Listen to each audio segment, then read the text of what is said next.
सोचिए आप गोल्ड खरीद रहे हो लेकिन ना किसी ज्वेलरी की दुकान पे जाना है, ना आपको लॉकर का टेंशन है, ना प्यूरिटी का टेंशन है, ना मेकिंग चार्ज का कंफ्यूजन है जो सबको रहता है। और गोल्ड आपके हाथ में नहीं, सीधा डीमेट अकाउंट में आएगा। रिलायंस, टीसीएस या एचडीएफसी बैंक के जैसे शेयर खरीदते हो ना, डीमेट में रहता है, बिल्कुल वैसे ही। और जैसे वहां होल्ड करते हो ऐसे ही होल्ड कर सकते हो। और इस नए सिस्टम का नाम है ईजीआर, यानी इलेक्ट्रॉनिक गोल्ड रिसिप्ट। और एनएससी ने 18 मई 2026 से ईजीआर में लाइव ट्रेडिंग स्टार्ट कर दी है। 16 मई को मॉक ट्रेडिंग सक्सेसफुल रहा था और उसके बाद 18 मई से शुरू हो गया।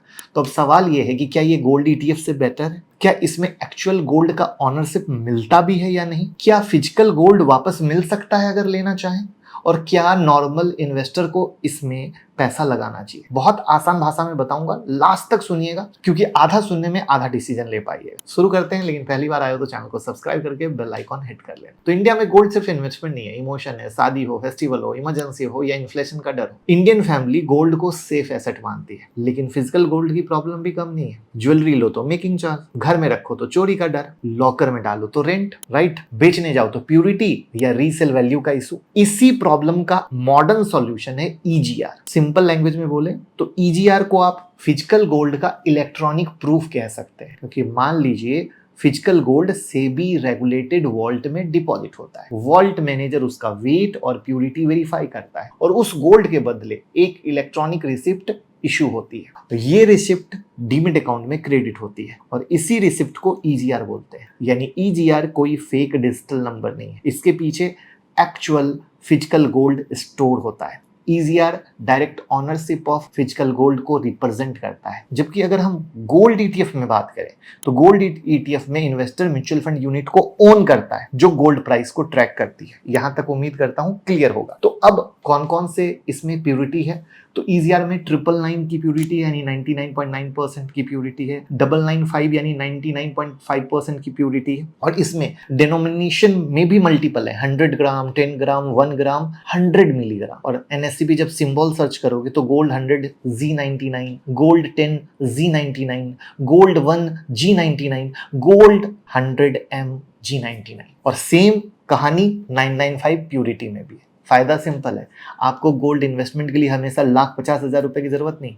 अगर 1 ग्राम गोल्ड महंगा लगता है तो 100 मिलीग्राम जैसे छोटे में भी आप एक्सपोजर ले सकते हो। अगर गोल्ड 10,000 रुपए पर ग्राम के पास है तो 100 मिलीग्राम का वैल्यू क्या होगा? 1,000 रुपए के आसपास। एक्चुअल प्राइस जो मोटा मोटा चेंज हो, मतलब कहने का मतलब आप 1,000 रुपए से भी इन्वेस्ट स्टार्ट कर सकते हो, यानी सबका पसंदीदा। अब ट्रेडिंग टाइम क्या है? तो नॉर्मल इक्विटी मार्केट का ट्रेडिंग टाइम सुबह 9:15 से 3:30 होता है, राइट। लेकिन यहाँ पर EGR trading Monday to Friday सुबह 9 से 11:30 बजे तक होगा, रात के 11:30 बजे तक। क्यों? क्योंकि यूएस मार्केट को कंपीट करना है और US day light saving period के हिसाब से जो 11:55 का टाइमिंग एमसीएक्स में कभी कभी आता है ना ठंडे में, वो भी होगा। सेटलमेंट T+1 बेसिस पे होगा, यानी आज बाय किया तो next working day settlement complete. और गोल्ड ग्लोबल एसेट है तो आपको पता है इस पर US dollar, inflation data, bond yield, geopolitical tension, central buying और ग्लोबल मार्केट का इंपैक्ट आता है। इसी के कारण इसकी टाइमिंग 11:30 या वो जो टाइम के अनुसार 11:55 है वो रखा गया है। अब यहाँ पर मजेदार चीज क्या है पता है? ये सिर्फ रिटेल इन्वेस्टर के लिए नहीं है। इस मार्केट में retail investor, jewellers, Boolean trader, refinery जैसे पार्टिसिपेंट शामिल हो सकते हैं आने वाले समय में। इसका मतलब ये प्रोडक्ट सिर्फ छोटे इन्वेस्टर के लिए नहीं है, बल्कि पूरे गोल्ड इकोसिस्टम को फॉर्मल मार्केट में लाने का अटेम्प्ट है। ज्वेलर्स भी पार्टिसिपेट करेंगे, बुलियन ट्रेडर भी करेंगे, रिफाइनरीज भी करेंगे और आप और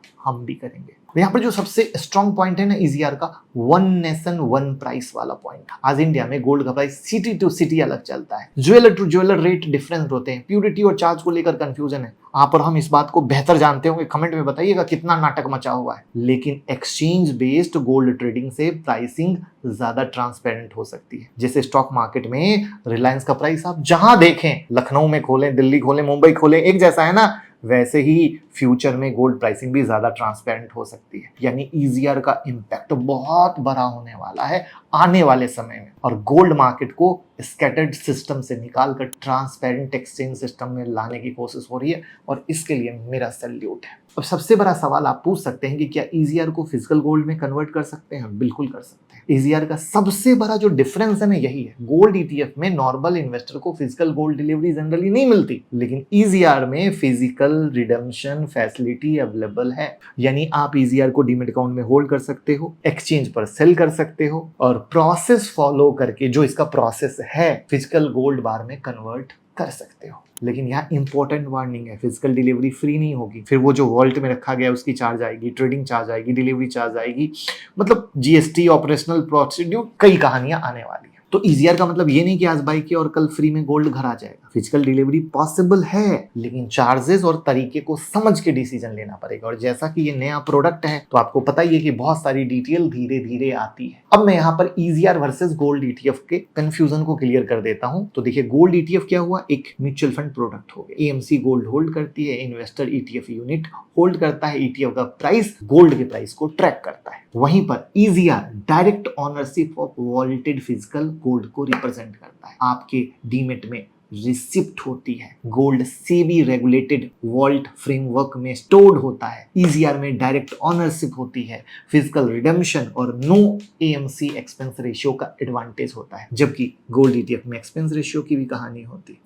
लेकिन हाँ, गोल्ड ETF में लिक्विडिटी होती है, ये भी सही है क्योंकि वो पुराना प्रोडक्ट है, ये अभी नया है। तो यहाँ पर लिक्विडिटी कैसे आएगी, क्या आएगी, ये क्वेश्चन मार्क रहे। Right, clear? तो ये बहुत ध्यान से समझना है। तो अगर आपको सिर्फ गोल्ड प्राइस का एक्सपोजर चाहिए, डिलीवरी नहीं, तो गोल्ड ETF सिंपल प्रोडक्ट है। लेकिन अगर आपको direct gold ownership, demat holding, future में फिजिकल रिडम्पशन का ऑप्शन चाहिए, तो EZR बहुत ही इंटरेस्टिंग प्रोडक्ट है। अब हमें बात करनी होगी लिक्विडिटी पर, जो बहुत बहुत इंपॉर्टेंट आता है। लेकिन यहाँ तक मेरी बात समझ में आई है तो प्लीज लाइक कीजिएगा, तो मुझे समझ में आएगा कि मेरा समझाना सफल हुआ। देखिए, अभी लिक्विडिटी है नहीं, ठीक है। ETF में सॉलिड लिक्विडिटी है क्योंकि पुराना प्रोडक्ट है, मैं शुरू से बताता आ रहा हूँ। अभी ये डेवलपिंग स्टेज में, अगर ऑर्डर बुक में बायर सेलर कम हुए तो बाय सेल स्प्रेड ज्यादा हो सकता है। आप बाय तो कर लोगे, लेकिन सेल करते समय आपको वो प्राइस ना मिले। मान लो 100 रुपए में किया तो जैसे क्या होता है, कई बार 100 101 हो सकता है। अब लो वॉल्यूम के कारण 100 110 इतना डिफरेंस रहे, तो शुरुआत में कोई गारंटी नहीं। तो लिक्विडिटी चेक करनी पड़ेगी, तभी आपको इन्वेस्टमेंट समझना पड़ेगा। गोल्ड ETF में एनुअल AMC एक्सपेंस रेशियो लगता है, यहाँ पर एक्सपेंस रेशियो नहीं है, लेकिन trading charge, vault charge, depository charge, physical redemption charge लग सकते हैं। यानी सिर्फ एक्सपेंस रेशियो नहीं देखकर खुश नहीं होना है, टोटल कॉस्ट समझना होगा, ब्रोकरेज चार्ज समझना होगा, वॉल्टिंग चार्ज समझना होगा, फिजिकल डिलीवरी चार्ज समझना होगा, GST लगेगा नहीं लगेगा समझना होगा, ऑर्डर बुक में लिक्विडिटी कितना है, ये सब समझना होगा अगर हमें डिलीवरी तक जाना है तो। अब यहाँ पर आप कहोगे टैक्स का रूल क्या है, तो ये भी बहुत इंपॉर्टेंट है। EZR और गोल्ड ETF दोनों करंट रूल में लिस्टेड सिक्योरिटीज की तरह टैक्स हो सकते हैं। अगर 12 मंथ में सेल करके प्रॉफिट होता है तो शॉर्ट टर्म कैपिटल इन्वेस्टर के इनकम टैक्स स्लैब पर, और अगर 12 मंथ से ज्यादा आप होल्ड करके प्रॉफिट होता है तो लॉन्ग टर्म कैपिटल गेन पर 12.5% टैक्स विदाउट इंडेक्सेशन लगता है। लेकिन अगर EZR को फिजिकल गोल्ड में कन्वर्ट करते हो तो फिजिकल कन्वर्सन पर GST और चार्जेस की भी कहानी है। इसीलिए शुरू से मैं बोल रहा हूँ, इसके चार्जेस की पूरी डिटेलिंग देखनी इंपॉर्टेंट है,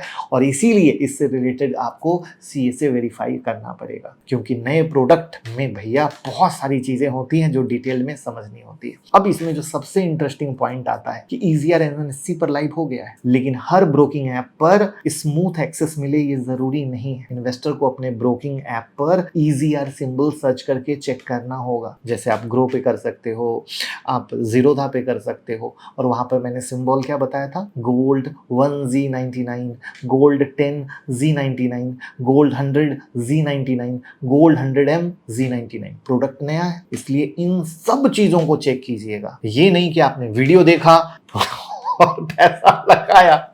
इसीलिए मैं कहता हूं मेरी पूरी कोशिश आपको सिखाने की, बताने की होती है, क्योंकि पता है अभी सबसे बड़ा खेल होने वाला है चार्जेस से भी ज्यादा लिक्विडिटी का। वहां पर स्प्रेड का जो मैंने 100 110 या 100 120 इतना बड़ा फर्क रहेगा, क्या होगा, फंस ही जाओगे ना। और यहाँ पर जो सबसे इंपॉर्टेंट है कलेक्शन सेंटर वाला, अभी ये सिस्टम सिर्फ ट्रेडिंग तक लिमिटेड नहीं है, वॉल्टिंग और कलेक्शन सेंटर का नेटवर्क भी बन रहा है। मुंबई और अहमदाबाद के बाद दिल्ली, कोलकाता, चेन्नई और बेंगलुरु जैसे सिटी में भी सेंटर शुरू हो गए हैं। आगे फेज मैनर में और शहर में भी जोड़ने की प्लानिंग है। अगर फ्यूचर में लार्ज कलेक्शन सेंटर बनता है तो फिजिकल गोल्ड को फॉर्मल सिस्टम में लाना बहुत आसान हो जाएगा, और ये पूरे गोल्ड इकोसिस्टम के लिए बहुत बेहतरीन सिस्टम होगा। आज जो गोल्ड घर, लॉकर, टेम्पल, इंस्टीट्यूशन और फॉर्मल चैनल में पड़ा है, फ्यूचर में उसका कुछ हिस्सा मुझे ऐसा लगता है कि रेगुलेटेड वॉल्ट सिस्टम में आ सकता है, और उसका फायदा पूरे हिंदुस्तान को कैसे मिलेगा इस पूरी वीडियो में मैंने बताया।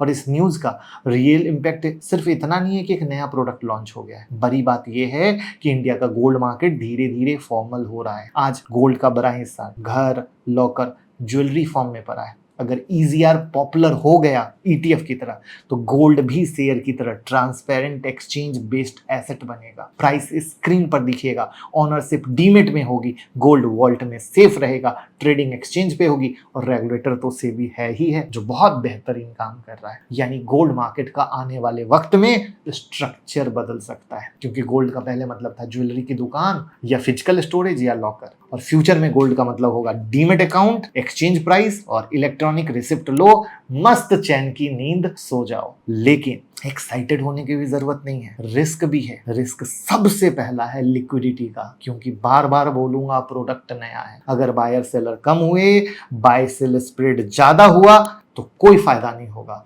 दूसरा रिस्क है चार्जेस का, brokerage, depository, vaulting, storage, withdrawal, delivery, इन सब को डिटेल में समझना पड़ेगा। और जैसे जैसे आएगी, अगर आप मुझे फॉलो करोगे, क्योंकि आप कह सकते थे ना कि इस वीडियो में क्यों नहीं डाला, तो ईमानदारी से कहूँ प्रॉपर मेरे पास भी नहीं, वो जब आएगी मैं अगली वीडियो बनाऊंगा। बट फॉलो करके रखोगे तभी, चैनल को सब्सक्राइब करके रखोगे तभी। और गोल्ड प्राइस रिस्की होता है, सेफ एसेट माना जाता है, बट भाव तो ऊपर नीचे होता है, ये समझना होगा ना। प्लस हर ब्रोकर पर तुरंत अवेलेबल नहीं है। टैक्स की क्लैरिटी के बारे में आपको बताया, ठीक है, फिजिकल डिलीवरी प्रोसेस के बारे में बताया कि उसका भी प्रोसेस किस तरीके से क्या होगा। तो ये सारी चीजें हैं जो अच्छी हैं, बुरी हैं, क्या चेंज होगा, सब मैंने आज की वीडियो में बताने की कोशिश की है। अब आगे कैसे क्या इसका और डिटेल आएगा, उस पर मैं दूसरी वीडियो बनाऊंगा। बट डिटेल मुझे चाहिए जो सच में आपको मैं आपकी भाषा में बता सकूं। अब यहां पर आपको एक फ्रेमवर्क समझना है कि अगर आपको ज्वेलरी चाहिए, शादी या पर्सनल यूज के लिए चाहिए, तो फिजिकल गोल्ड सही है।